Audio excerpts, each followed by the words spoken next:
Hello friends and welcome to Noble Literature classes.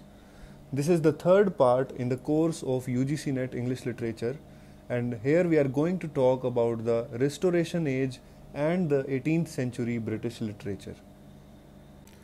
Now, in case you are not familiar with the Restoration Age, let me give you a brief background. Oliver Cromwell led the Puritan Revolution, and in 1642 they banned all the theatres, and those who were not ready to shut down the theatres, their theatres were burned down. So the revolution was very successful because in 1649 the then monarch he was executed in front of everybody on 30th January 1649. Charles I was executed in front of the entire crowd. He was executed uh, in the Whitehall outside the banqueting house. So Oliver Cromwell started ruling. They were all fed up of the corruption in the courts and all that. So they became very strict people who started ruling. All those officials who were not Puritans, they were removed from the court. They were removed from all the offices of that time, and only the Puritans were working in those days at every office. So in 1653, from 1653 to 1658, Oliver Cromwell ruled England, and he died in 1658. So after 2 years, people bring back the son of Charles I from his hiding place in France. So he was brought back and restored to the throne in 1660 because people were again they were fed up of all this strict regime also of these Puritan people, because no entertainment was there in those times, only strict rules, only religious prayers, and all these worldly pleasures were denied to the people. So they were very fed up of the Puritan rule very soon. Now, after the Charles II was restored to England in 1660, again people started to enjoy their lives. They were already fed up of all the revolution and civil war, and they were very eager to enjoy all these pleasures. Now we also see that during this during the Restoration Age, we see the Great Plague in 1665. People used to believe that 1666, the number 666, it is the number of the devil, and therefore the year 1666 will lead to the end of humanity because Jesus is going to kill us all. God is going to intervene. It was known as divine providence. So divine providence will intervene, the God's kingdom will intervene, and every corrupt person will die. And it was very much true also, because in that time people saw the Great Plague, which devastated almost 1/3 of the population. Also, with the very next year, they saw the Great Fire of London, and the Great War was also going on with the Dutch people during these times. The wars were continually happening of England, because in 1689 also they were having this great war with France, and they managed to win these colonies of Canada and India from them, but although they lost the colonies of America, 13 colonies, but still they were winning. So this was a very volatile age for them, and poverty was very much multiplied during this time. Now the 18th century came after the Restoration period, and it was a great age. It was great age of advancement, because as I told you, from 1689 to 1763 the wars with France were going on, and England was also winning. So the 18th century was an age of advancement in sciences, in great learning. So many discoveries were happening, and it was all a proof that God is ruling their kingdom right now. So in literature also great emphasis was given, and people started to study literature, and new genres were invented like the novel, and people started to write literature from the point of view of the old classical writers. It became the age of neoclassicals, the neo-Aristotelians and the neo-Horatians, or the neo-Homer style. It is also called the Augustan age for the same reason.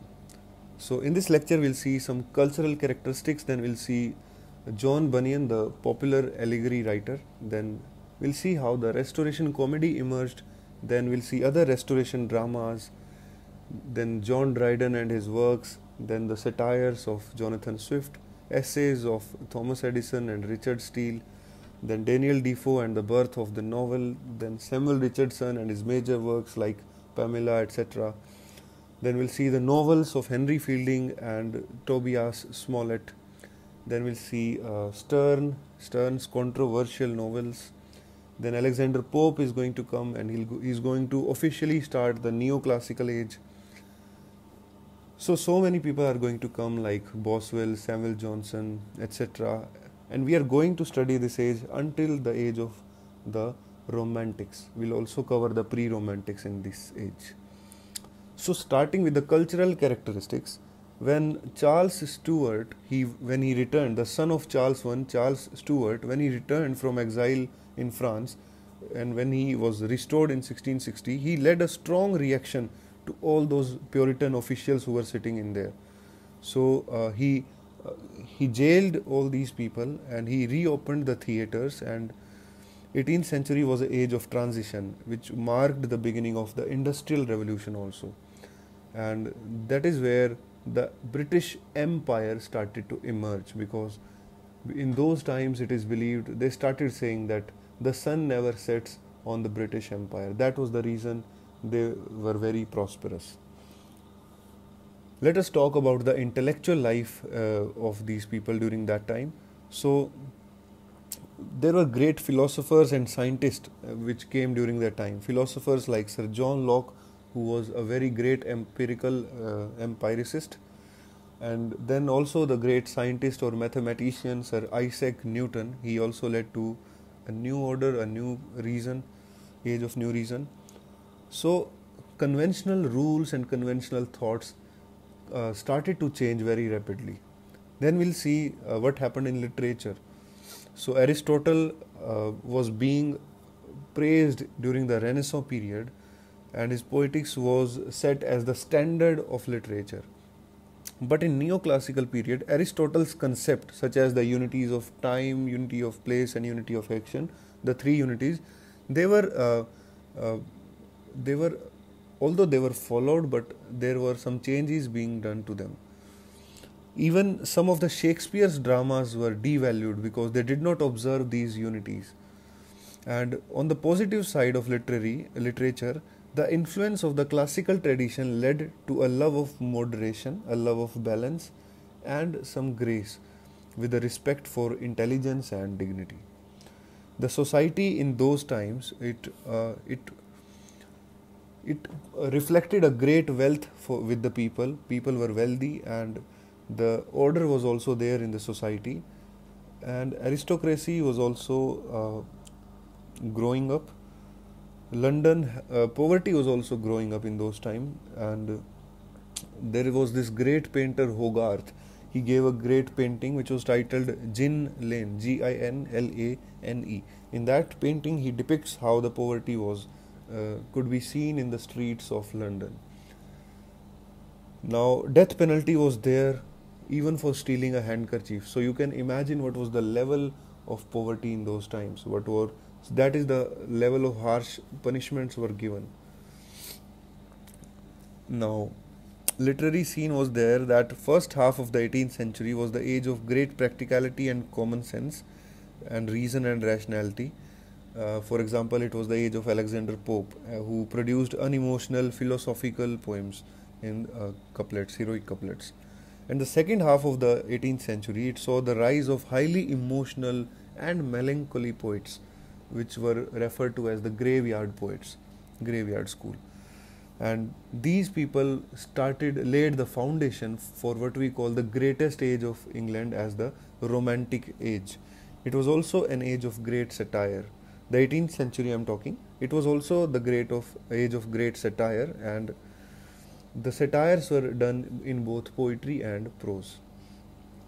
And the air was also a very elitist air, that people started to feel very elitist because you could see this kind of feelings in the works of Dryden and Pope.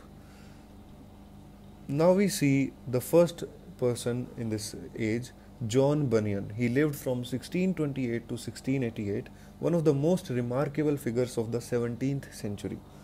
He wrote the most successful allegories in English literature, and the most famous one is Pilgrim's Progress. If you don't know about Pilgrim's Progress in John Bunyan, then your preparation of English literature is not up to the mark. So, this book was very popular, and it has been secondly popular only to the Bible in those days. That is the amount of popularity it received. Now, before Pilgrim's Progress, John Bunyan wrote many other works. He was also imprisoned for 12 years, where he wrote The Holy City in 1665, and which was his spiritual autobiography. He also wrote Grace Abounding to the Chief of Sinners, 1666, which is also known as the Year of Devil, or the Great Fire happened in that time. Then in 1672, he also wrote a Confession of My Faith and a Reason for My Practice, 1672. If you don't know about John Bunyan, well, he was a very poor person, and he was a very uneducated person. So when he was married, his wife brought 2 books with her, and he studied from those 2 books, and there he learnt the meaning of religion and faith. So he became a very faithful and religious person, and he started giving people those lessons or those teachings. So the church people or the clergymen, they became very afraid of his influence, because he was a very uneducated person. He had no education of the clergy, etc. And therefore they made Charles I to imprison John Bunyan. And when he was imprisoned, he wrote all these great works.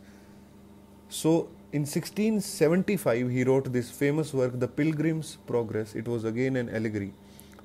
Now, if you know that he was, after he was prisoned and after he came out of there, he took a formal education, a formal degree of that clergy, and then he started preaching again.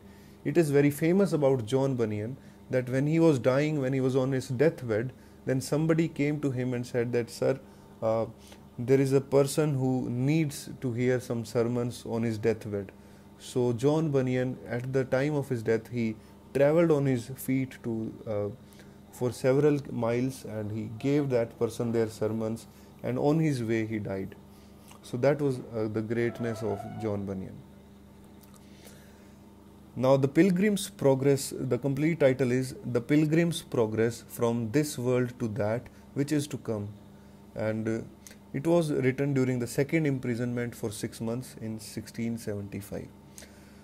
It is also an allegory of the journey through life of a Christian and all the principal characters of him. What is there in this work is that there is this guy, the famous protagonist. He is known as Christian. The name is Christian. He meets many symbolic and familiar objects along the way. For example, a quagmire is there, the bypaths through pleasant meadows, the steep hill, Vanity Fair is also there. This is the title of the next famous work. I'll tell you about it. Then another familiar object is the Slough of Despond, Sloughh, Slough of Despond, Despond. Then we see a super storyteller in Bunyan, because he keeps his reader in suspense throughout the work, because while Christian is trying to reach God, he has to undergo all these challenges, like this quagmire and these pleasant meadows, the steep hill, Vanity Fair, and the Slough of Despond. So many challenges are there for him.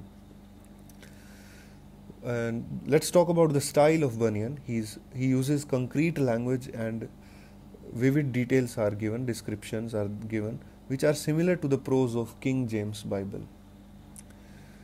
And Bunyan's allegory was much admired by Jonathan Swift, and also Samuel Johnson, and also William Cowper, Cowper. But it was not considered great literature until the 1830s.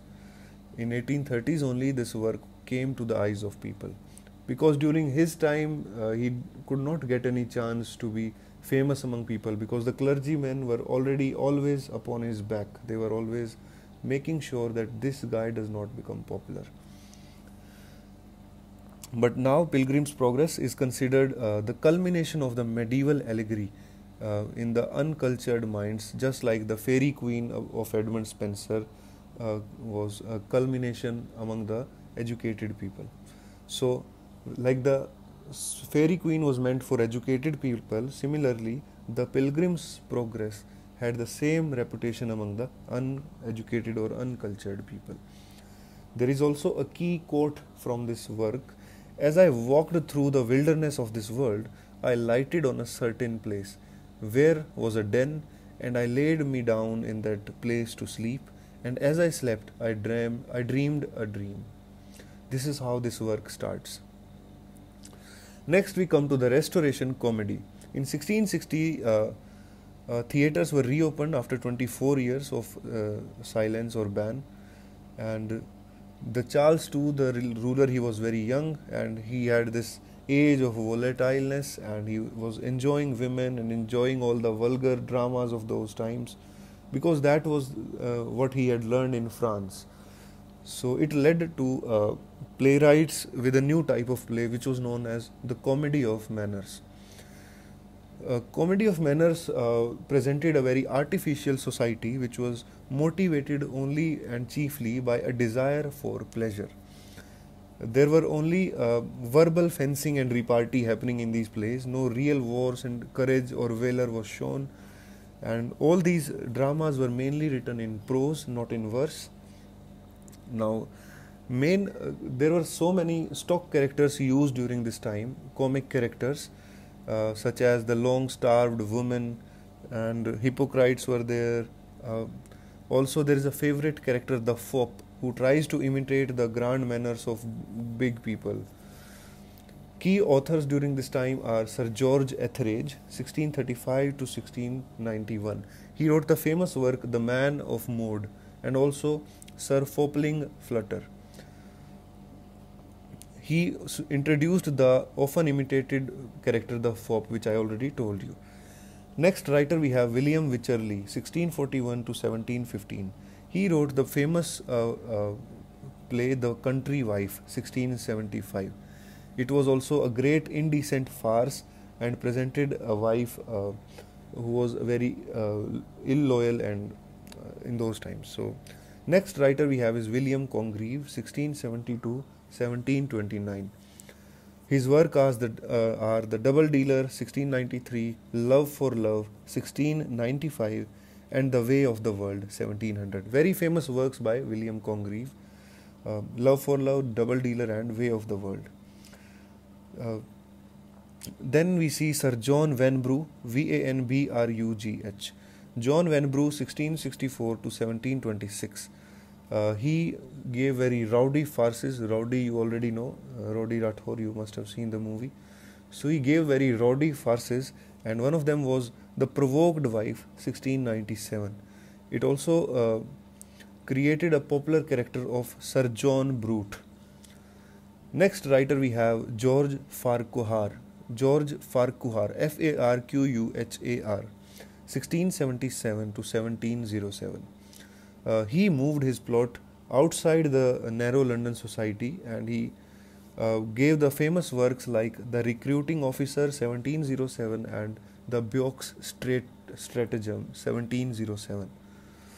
The Recruiting Officer was in 1706 and The Buck's Stratagem was in 1707. Some other Restoration dramas include some heroic plays and the Restoration tragedies.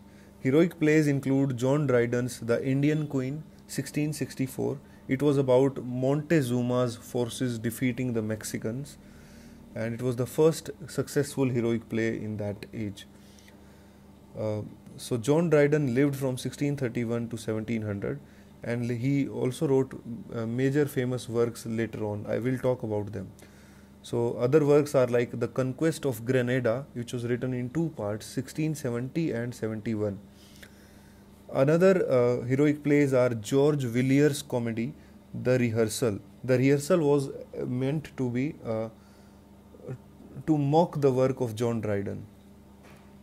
Then we see Restoration tragedy happening. More realistic plays were there, more natural poetry was there, blank verse meter was used, and plot was more integrated. They followed the unities of time, place, and action.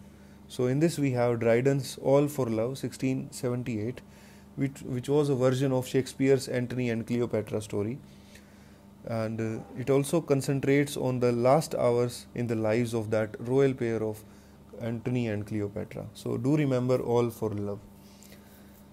Then we have Thomas Otway. If you remember the three unities, let me tell you about them.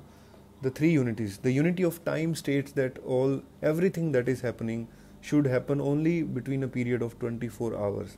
That you cannot show somebody's life now and then his life after 5 years or before 10 years. So you can only show the play for his life only for 24 hours. Then the unity of place says that all these things should happen at a single place. And unity of action, it states that no matter how many small plots are happening in the play, but the entire theme or the entire plot of the play should take the reader into one direction only. The reader should not get confused during the time. All these unities were broken by the later poets, also by Shakespeare. Now the next writer we have is Thomas Otway. In the Restoration tragedy, he gave these sentimental pathos, and the famous work is Venice Preserved 1683. The next writer we have is Thomas Southerne, Southrene, 1660 to 1746. He was an Irish dramatist whose famous works are Fatal Marriage 1694 and Oroonoco, Oronoko, Oroonoco 1695. It brought a dark element in the Restoration tragedy, and it talked about a very serious play.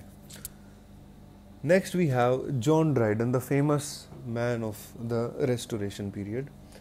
John Dryden was by far the greatest literary figure in England at the end of the 17th century. He is also considered as the precursor to the neoclassical age, which followed the age of, which came during the age of Pope. So he wrote various heroic plays and tragedies, like we talked in the previous lecture. Now T.S. Eliot wrote about Dryden's style that Dryden's style found the English speechless, and he gave them speech. Many people accused Dryden of changing sides, that Dryden was an opportunist because during the age of Cromwell, when Cromwell died, he wrote an elegy on the death of Cromwell. Then when Charles II came, he wrote a welcoming letter to Charles II also. Then he also, when this was the great age when 1678, when during 1678, when the glorious revolution was taking place, he took the sides of everybody who was going to be in power. So people say that he continuously kept changing his sides. But again, Samuel Johnson commented about Dryden that if Dryden changed, he changed with the nation, because the entire nation was changing. So T.S. Eliot wrote about Dryden that he found the English speechless and he gave them speech. And in the literary criticism area, John Dryden wrote the famous work Essay of Dramatic Poesy. Dramatic is Dramatic Poesy, 1665. Here he defends the English drama against the French drama. And if you remember, in this, four people are going to, and it is being talked when the wars are happening between England and France. So these four warriors are going in a boat, they are having a conversation, they are talking that whether we should imitate the classics or not, whether we should do all that.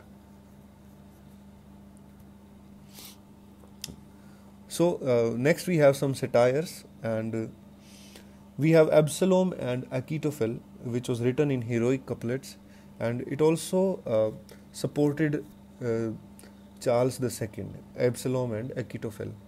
Just like I told you, he also wrote in support of the Puritan ruler and also in the support of Charles II. Next work is The Medal in 1682. It is a satire dedicated or directed at the Earl of Shaftesbury. Earl of Shaftesbury was the leader of those people who wanted to support the Tories, who wanted to support the Whigs. So there was this great divide in the court. There were Whigs and the Tories. Tories supported Tories, among whom Dryden was there. They supported the James II, or actually the James VI of Scotland, and the Whigs supported James of Monmouth. So Earl of Shaftesbury was among the opposite forces, and all these people like Thomas Shadwell, Earl of Shaftesbury, they were there in the Whigs side. So Dryden kept mocking them, kept writing works to mock all these people. So satires were there, like the medal was there, it was also meant for them only. Then Mac Flecknoe was given in 1685. It also lampoons that minor poet Thomas Shadwell. John Dryden, if you know, he was also the poet laureate. He was given the title by Charles II, and he kept that title until it was snatched, ironically, by Thomas Shadwell. And after becoming a Roman Catholic, so Dryden, if you remember, that Dryden again changed his religion to Roman Catholicism. He became a follower of James VI, who was a Catholic, and then he wrote The Hind and the Panther in order to reconcile the Anglicans and Catholic political interest while defending the Catholic doctrine. Now, he also wrote some occasional poetry. He was named the Poet Laureate in 1668, as I told you. Dryden had long written poems to commemorate great occasions. Examples are like heroic stanzas he wrote on the death of Oliver Cromwell.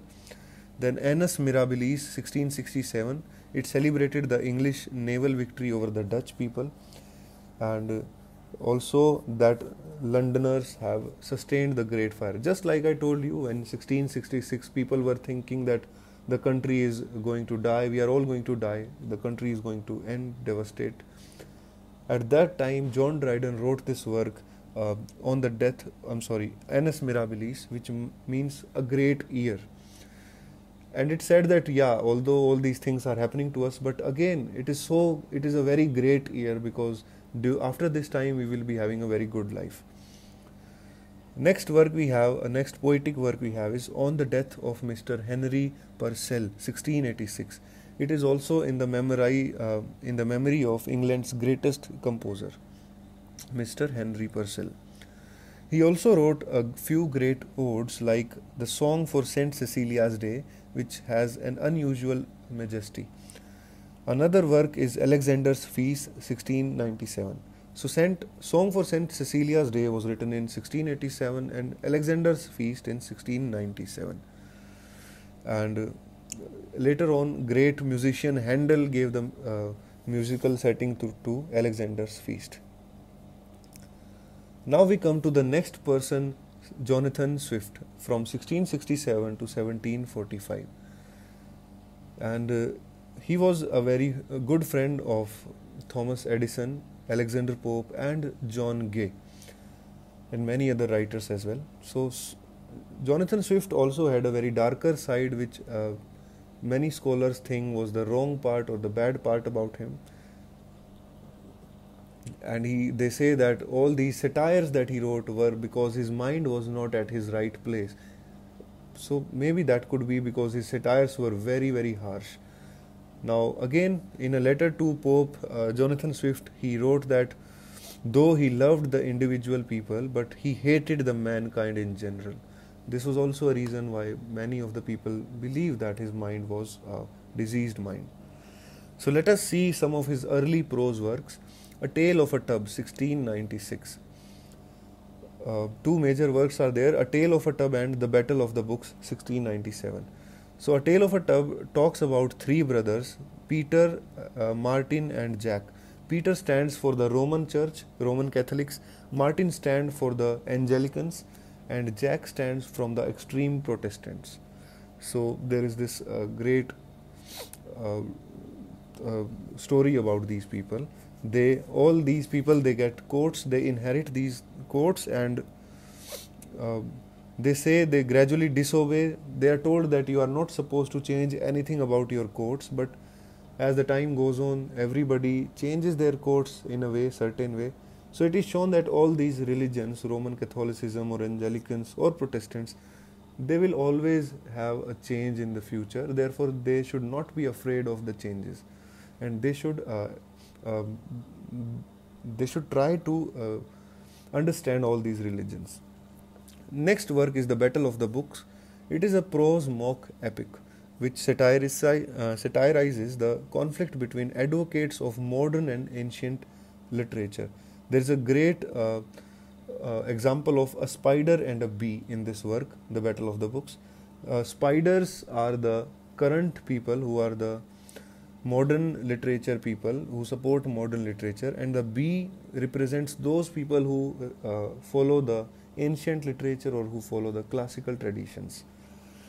In this work,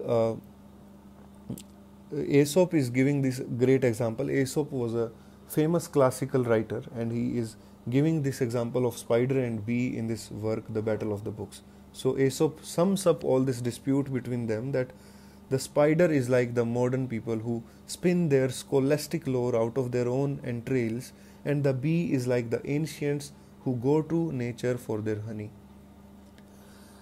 So spider lives by killing the bee, and bee makes its own juice by going to the natural flowers, etc. That is how he defended the ancients. Next work is The Journal to Stella, Journal to Stella, Steella, 1710 to 1713. It consisted intimate letters to Esther Johnson and her duenna. Duenna actually means an older maid for girls, which were used like a servant for Esther Johnson.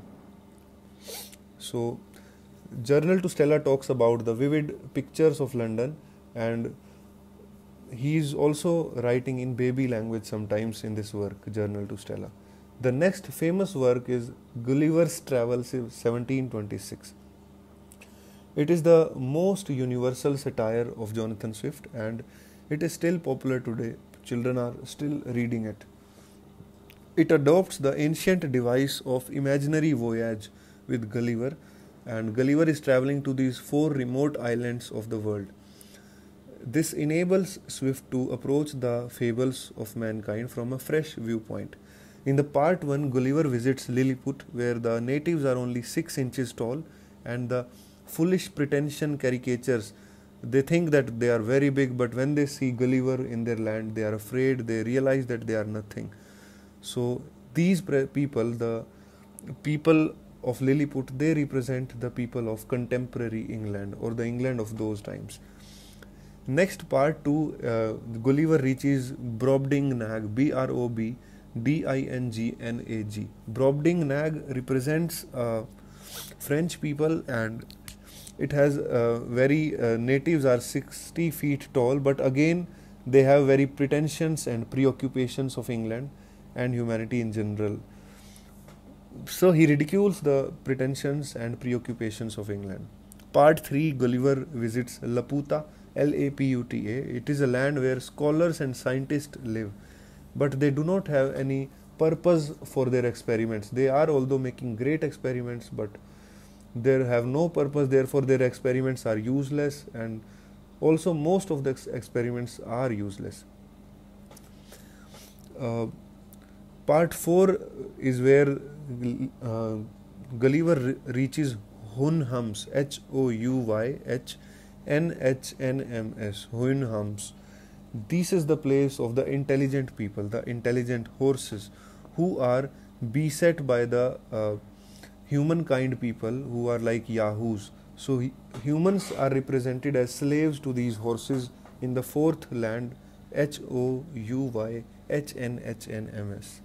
and yahoos are represented as the perverse human-like creatures. So let us see some features of Jonathan Swift's satires. These satires are universal, that they attack every human thing, every human bad characteristic that exists. They are also elemental in nature because they present great power, and they were also very bitter because also insanely he ridicules the humanity, and his style is very precise, and there is also a very coarse humor which is tinged with irony. Some later works of Jonathan Swift are modest proposal for preventing the children of poor people from being a burden to their parents or country. This is a single title, 1729. In this savage satire, I'm saying it savage because Jonathan Swift is very much annoyed by how the children of the poor or the poverty class is seen by those people. Because if you remember, in 1707, there was this great union happened between England, Ireland, and Scotland. All these three nations became one during the rule of Queen Anne. So we see that so many people from Ireland and Scotland are moving into England and London especially, and these people are very poor. So these people face very harsh surroundings, very harsh climatic condition, and especially they don't have any money or food, so they are dying of poverty. And instead of giving any sympathy to these people, the rich class of that England, they are saying that these people are a burden on our society and they should be removed from there. These rich people are even criticizing the children of those poor people. So in order to reply to those critics, those harsh critics, Jonathan Swift wrote this great satire known as The Modest Proposal. And in this savage satire, he advocates to sell these children to these rich people so that they can cut them and they can eat their flesh, that they can become meaningful. Because the critics said that these children are of no use to the society, they will only become beggars or thieves when they grow up. So Jonathan Swift says that yes, you are right, then why don't you just go and eat these people, these kids? They will serve as good food for you, they have very healthy flesh. So it is also talked because that Jonathan Swift here, he takes the role of an accountant, an Irish accountant who is giving all these proper details, proper data, that this is the amount of money we will be able to save if we eat so many number of children. So he's a very great satire. And it was then another work we have, the 4 volumes Miscellanies. Miscellanies was in 4 volumes from 1727 to 1732. It was actually assembled after his death by Alexander Pope. There was this great club, the Scriblerus Club, and in this we could see the short essays by Jonathan Swift. So all these essays were combined by Alexander Pope and published in 4 volumes as the Miscellanies, Miscellanies, 1727 to 1732. Let us come to see the last works of Jonathan Swift. We have the Grand Question Debated, 1729. The subtitle is Verses on the Death of Dr. The next work is Verses on the Death of Dr. Swift. He wrote verses on his own death. He wrote something on his own death in 1731. It talks about his own life and how he has lived with humor, etc. Then again we have his ironical work, Directions to Servants, 1731. It was published after his death. Next we have the essays of Edison, Joseph Edison, and Sir Richard Steele.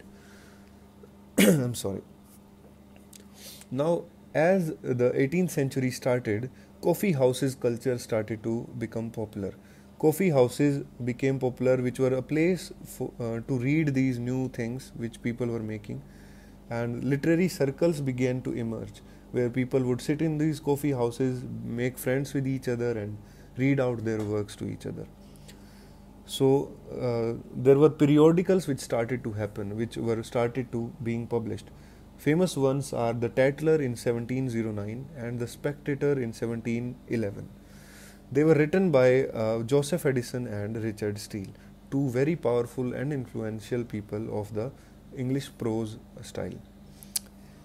Edison wrote very great literary criticism. There were 11 spectacular papers on the pleasures of imagination, and he also wrote papers on Milton. He also wrote about social criticism, and he said that the purpose of the Spectator magazine was to enliven morality with wit and to temper wit with morality. And there was also this materialism and superficiality which was satirized in these works in the Spectator. There is this character, Sir Roger, who visits Westminster Abbey and the country life, and then he compares both these places and satirizes the city life.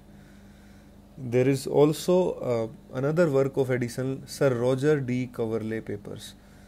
Just like a novel, with each essay on Sir Roger, a separate chapter is there, and these papers could have been a serial story with the addition of some more plot if he could have done that. The next writer is Richard Steele. Although he seems to have more originality, but Addison was more popular because he only gave these ideas to form all these journals like the Spectator and the Tatler. Even the idea of Sir Roger was of Richard Steele. But although he could not write well as Addison. Now, John Gay liked the essays of Richard Steele very much, and Richard Steele wrote under the pen name of Bickerstaff, Bickerstaff. He said that men of letters upon a new way of thinking. He said that my essays will set men on a new way of thinking. We see that his sentimental dramas were described by Henry Fielding, and Henry Fielding's fictional character Parson Adams, he says about his dramas as almost solemn enough for a sermon. His essays include an attack on Restoration drama and various praises of the family life. There is also one essay in which Steele is expressing approval of the sober and polite merriment of the Roman playwright Terence. Next writer we have is Daniel Defoe. Daniel Defoe is the person from where we believe that the novel emerged, the genre of the novel began. Daniel Defoe, 1659 to 1731. The first English novel was Robinson Crusoe. His method was very much journalistic, and he wrote these narratives which were fictional autobiographies of people and pretending to be true, of course. So, although he did not fully understand the complex possibilities of a structure in the novel, but still he created a variety of various detailed episodes which were although not connected to each other. So there was no great plot in his works, but the great episodes were there which talked about Robinson Crusoe. So Robinson Crusoe 1719 is a fictional person who is going on adventures and on the shipwrecked Alexander Sill Creek. 4 editions were published in 4 months. Then we have the next work, The Fortunes and Misfortunes of Moll Flanders, 1722. It is a novel which follows one character through a series of adventures in the picaresque manner. The next work is A Journal of the Plague Year, 1722. Now this one turns the history into fiction because Daniel Defoe creates an imaginary narrator observer who records his diary of the terrible year in which 17,000 Londoners died of the Great Plague. Now Defoe wrote 560 books, various pamphlets and journals.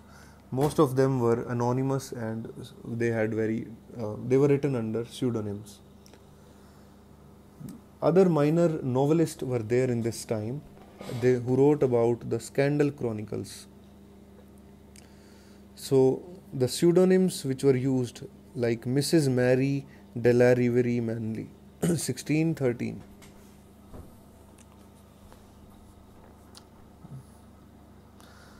So nobody knows the real names of these people. These are just pseudonyms. Mrs. Mary de la Riverie Manley, Delariviere, Manley, 1663 to 1724. Mrs. Mary wrote Secret Memoirs and Manners of Several Persons of Quality, 1709 to 10. It was a bold satire. Then we also have Mrs. Eliza Haywood, 1693 to 1756, who wrote Memoirs of Utopia in 2 volumes in 1725. Next person in the we have is Sir Samuel Richardson from 1689 to 1761. In the final analysis, Defoe's novels lacked the plot, as I told you, and the first novel, which was guided by a single motive or a plot, which was love, that work was Pamela. It was written by Samuel Richardson. So he wrote these epistolary novels. Epistolary novels are the ones which are written in letters, in which we see somebody writing letters, and in these letters we see the story going on. So they also call this genre as writing to the moment. So Pamela was published in 1740, and we don't know the origin, how it started, but we believe that Richardson, when he was working, he was asked to write few letters, and when he was writing these letters, he got this idea of Pamela. In Pamela, it is a story about a servant girl who is writing these letters to her parents about how she was harassed by her master. And this play was also adapted for stage in France, and this was a very famous work. Pamela was a very famous novel. It was also adapted for stage in France. Next work is Clarissa. It was in 8 volumes between 1747 to 48. It is Richardson's second novel, and it shows a love triangle which involves Clarissa and two suitable people. Clarissa Harlowe in this work is a member of an ambitious, narrow-souled middle-class family, and she decides that Lovelace, who loves her very dearly, Lovelace is not suitable for her because he is not rich enough. So she goes on to marry the wealthy person who is Solmes, Solmes. That was the story of Clarissa. Then we see Sir Charles Grandison, 1753 and 54. This is another work by Samuel Richardson. He is the hero and a good man. He satirizes the upper and the middle classes. So we see in these works that Samuel Richardson has a very moral tone. He is again and again giving these principles of morality and about manners and about the conscience of a human being. For example, and also these characters in his works are very middle class people. Like Pamela is a model servant. Clarissa is, although she is from a middle class and she has this desire to go upward. Sir Charles is also there in Sir Charles Grandison. He is also there, which shows the adaptation of aristocratic manners to the middle class. Next we see the novels of Sir Henry Fielding and Tobias Smollett. Henry Fielding was inspired very much by Samuel Richardson. So we see his works. Now his works are considered of a much higher class than Richardson. Fielding's books like Tom Jones, which show that the highest life is much the dullest and it affords little humor or entertainment in life.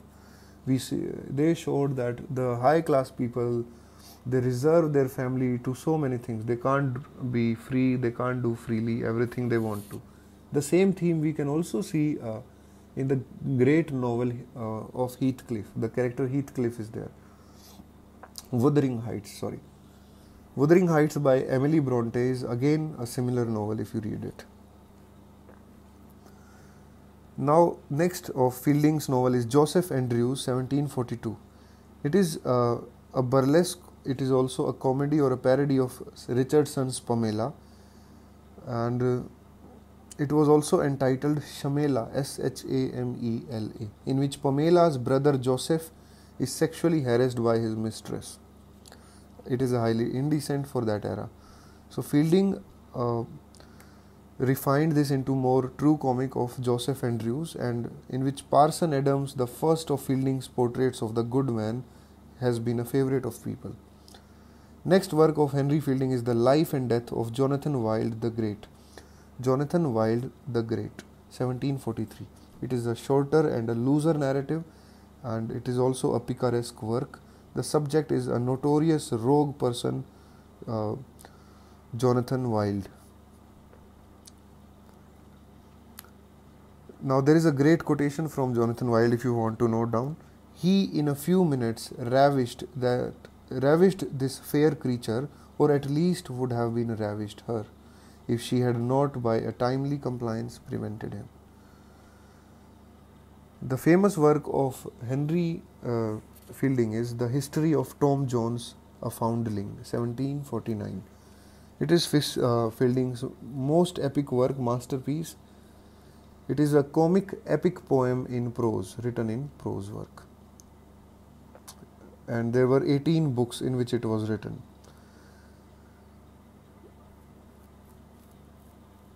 Now next work we have is Amelia, 1751. It is a novel of the London life. It is written in a very sad tone.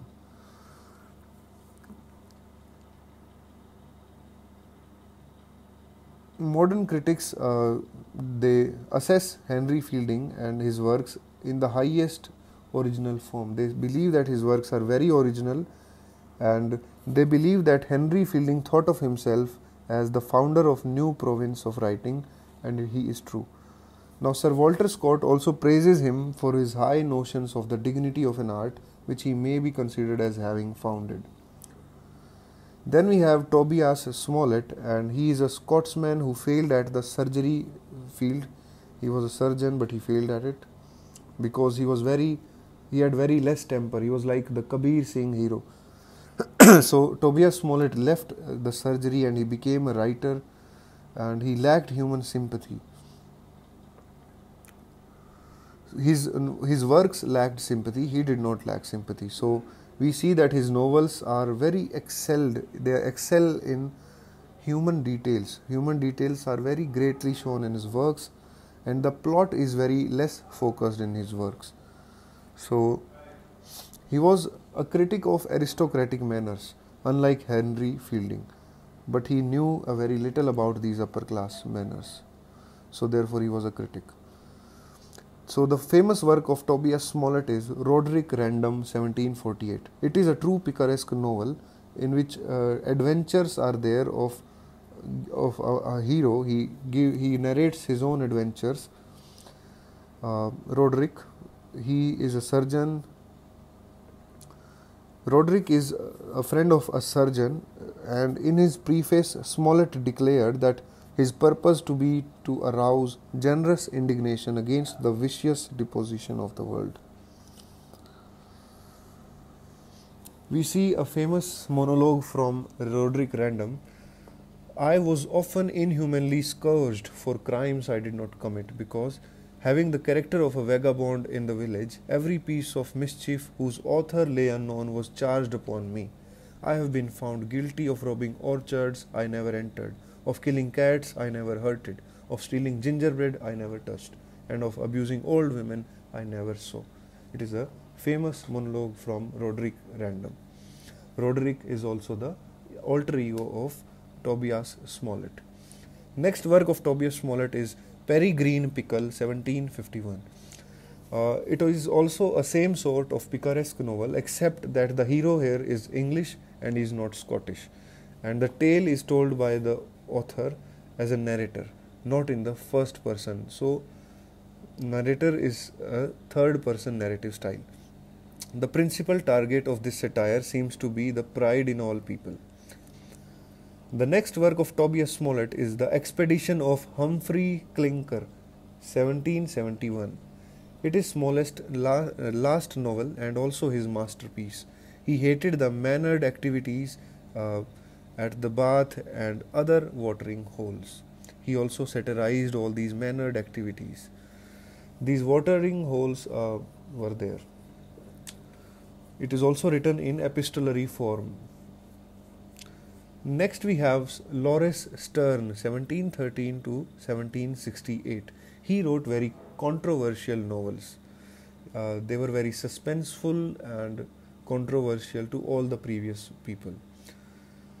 He wrote in gross humor, indecent humor, like there could be any amount of vulgarity or any amount of abuses which were there in these works. So although his career was short, but he still wrote many works, and he wrote 7 small volumes of sermons, in 1760 to 69. Then also he wrote Letters from Yorick to Eliza 1773, and also 2 works of fiction. These are his only 4 works which we have. The 7 volumes of sermons 1760 to 69, Letters from Yorick to Eliza 1773, and 2 works of fiction he wrote, The Life and Times of Tristram Shandy, a very famous work. In this we see that minute details are there and very little continuity is maintained. It is just similar to the stream of consciousness, except that there is not the stream of consciousness, but events are happening. It is not the consciousness which is depicted. So it is very unbearable because Sterne did not made this comedy from the association of various ideas. He uses so many different tricks to create these works, like blank pages, black pages, and also he placed the preface of the work in the middle of the book. So he used these different tricks to attract people. Just like if you must have heard some people, they are writing books from the last page to the front page just in order to get attracted to people. So that is how he was writing. The next work is A Sentimental Journey Through France and Italy 1768.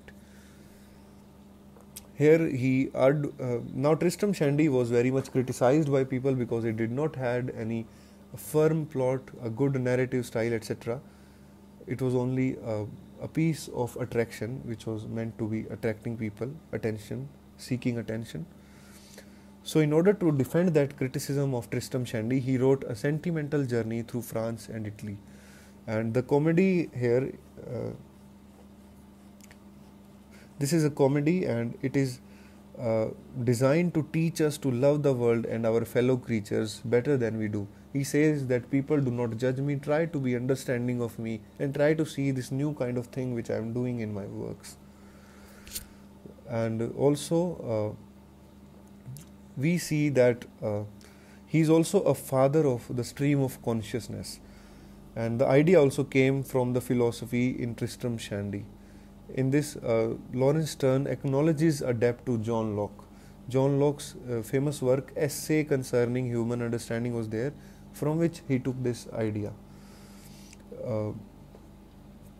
Next writer we have is Alexander Pope. Alexander Pope was the most brilliant man of letters in the early 18th century, but his art and genius was limited by the neoclassical emphasis on being correct in following the rules of art or on expressing universal truths, etc. He was a very great satirist and people were afraid of Alexander Pope. Wherever he would sit, people would be afraid of arguing with him because he would the next day, it was not sure if he might publish a satire on them in the next journal or something like that. So first, his major work on criticism, An Essay on Criticism. It was written when Pope was very young, and this work is full of polished epigrams which were written in heroic couplets. In Essay of Criticism, he defined the true wit, and true wit he calls it as what often was thought but never expressed so well. This is the true wit. Then in the next 3 parts, the poem explores the relationship of wit and art in the writing the poetry. He also discusses the nature of the false wit in this work and defines the attributes of good literary critic. And the good literary critic, according to Alexander Pope, should read each work in the spirit in which the author intended it to be read.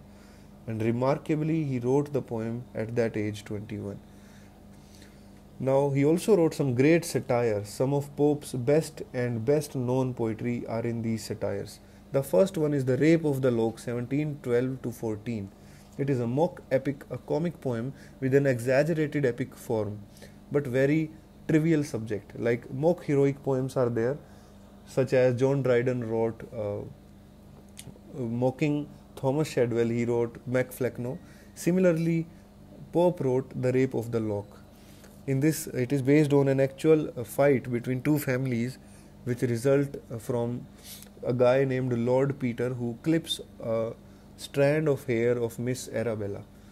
So Dr. Samuel Johnson called it the most attractive of all ludicrous composers. Dr. Samuel Johnson called Alexander Pope as the most attractive of all ludicrous compositions. The next work we have is the Dunciad, 1728. It is modeled after Dryden's Macflecknoe, but it is even more elaborate in the mock epic framework. There are so many witty allusions to the dunces. Dunces are those people who are the rivals of Alexander Pope in this field, and in this work Pope does not only satirize all these authors, but he also exposes all the literary and stylistic abuses and which hold them up to and holds them for abuses. Then we have the Epistle to Dr. Arbuthnot, 1734 to 35. It is Pope's most polished work, and it defends the art of satire, and it also attacks those authors like Joseph Addison and Lady Mary Wortley Montagu. Lady Mary Wortley Montagu, Wortley Montagu. Next work are the Philosophical Enquiries of Alexander Pope. In this he wrote the Essay on Man, the famous work in 1733. It deals with the existence of evil in a world which is created by a benevolent God, a good God. So he says that if God is so good, then how could he create so much bad in the world? Finally, he says in this work that evil is a necessity, that whatever is right. So he's at the end of it, he admits it that whatever is there in the world, it is right. God has made it for a purpose. So it is also an answer to Hamlet's question of to be or not to be, and it also considered as the foundational concept of existentialism. Now next we come to James Boswell, who is known as the first or the early biographer of British literature. James Boswell from 1740 to 1795 was called as the Shakespeare of the biographers. And who called him that? Macaulay. Macaulay had a great inclination towards James Boswell. So James Boswell wrote the biography of Sir Dr. Samuel Johnson. We are going to come to Johnson also next. Boswell attempted a complete portrayal of Johnson, his fables, his virtues, his genius, and his marvelously quotable comments. And when his works were discovered in the 20th century, when his journals were discovered, it gave him a great reputation. Until then, he was not appreciated, because even Dr. Samuel Johnson never appreciated Boswell. He thought that Boswell, what is this? He's just clinging to me. Itna chep ho raha hai. That is the way he used to consider him. So the famous work of James Boswell is The Life of Samuel Johnson, LLD, 1791. So when he started writing this biography, he took very important decisions. He decided that the extraordinary vigor and vivacity of Johnson's mind was the most important characteristic that he needs to show in this work. He also decided that he would tell the truth to people, presenting his subject just like he was. And the next thing he decided was to step back as much as possible, and the drama should only come forward. The drama about the life of Samuel Johnson. And the last thing that he decided was not to exclude the details, but present them as minutely as possible.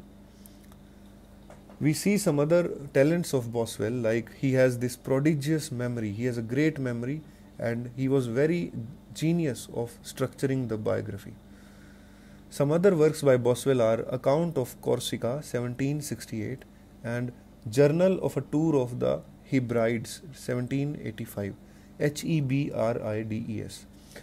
Now from 1777 to 1783, he contributed a series of essays which were titled The Hypochondriac, Hypochondriac, and these essays were contributed or submitted to the London Magazine. Another biographers were there before Boswell, and biographies were very thin before him, very factual. Life of Francis Bacon was written by David Mallet.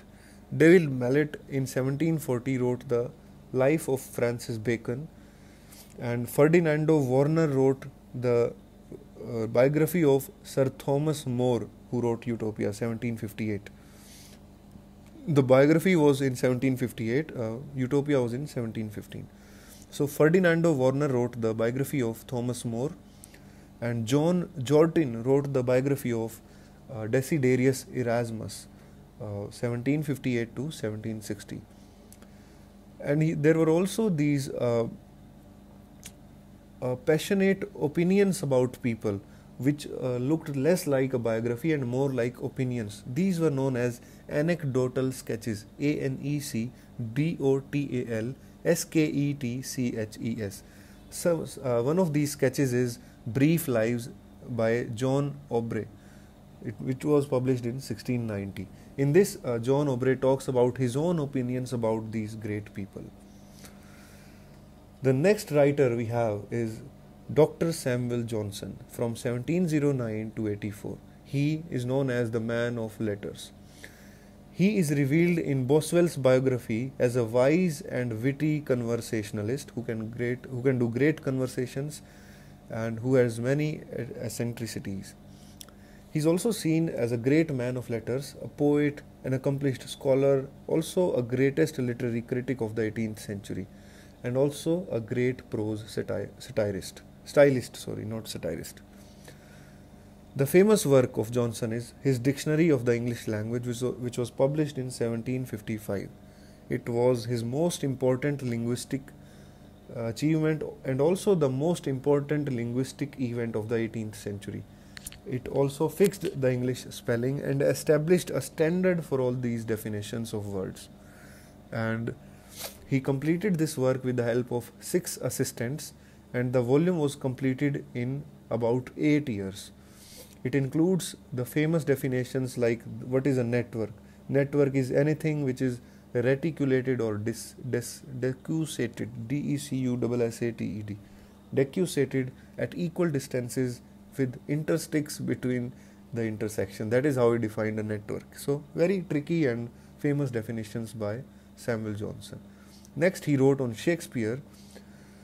His famous long-awaited edition of Shakespeare's plays appeared in 1765, and the work interpreted the plays of Shakespeare and suggested the sources of the plot, that how that play, from where it could have been taken.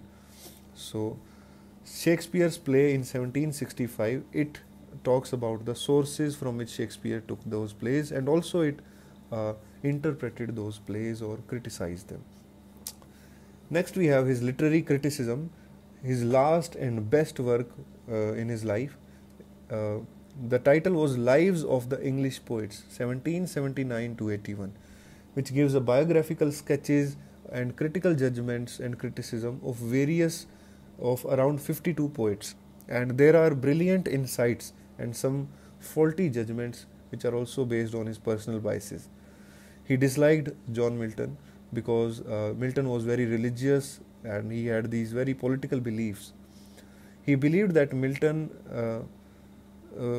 was a very not shallow, but he was a very too deep person. Also, Samuel Johnson believed that the main aim of poetry is to instruct by pleasing people. So, as you remember, Plato wanted only teaching to be done and not any pleasing. Then Aristotle came and he gave the idea that pleasing is important, because without pleasing you cannot teach anybody. So these were the two great debates, and people have been constantly either of Miltonic philosophy, either of Platonic philosophy or Aristotelian philosophy. Samuel Johnson of Aristotelian philosophy said that the main aim of poetry is to instruct by pleasing people. He also wrote some prose work, moral prose works like The Vision of Theodore, the Hermit of Tenerife, Teneriffe, 1748. It was considered by Samuel Johnson to be the best thing which he ever wrote. And the moral allegory in this, it questions whether the habitual worship is going to make us dead, going to kill our religious sincerity. So he was against the habitual worship of Christianity. Again, he wrote another moral prose work, History of Rasselas, Prince of Abyssinia, Abyssinia. Rasselas is Rasselas, 1779. It is a philosophical romance, and in his most appealing statement of his ideas on the vanity of the human wishes, and also on the impossibility of complete happiness in one's life. This is what we get to see in History of Rasselas. Next we see three 18th century comic dramatists, three dramatists who wrote comic plays. We have John Gay, Oliver Goldsmith, and Richard Brinsley Sheridan. Richard R.B. Sheridan or Richard Sheridan. So these are also known as weeping comedies, because they were sentimental comedies. And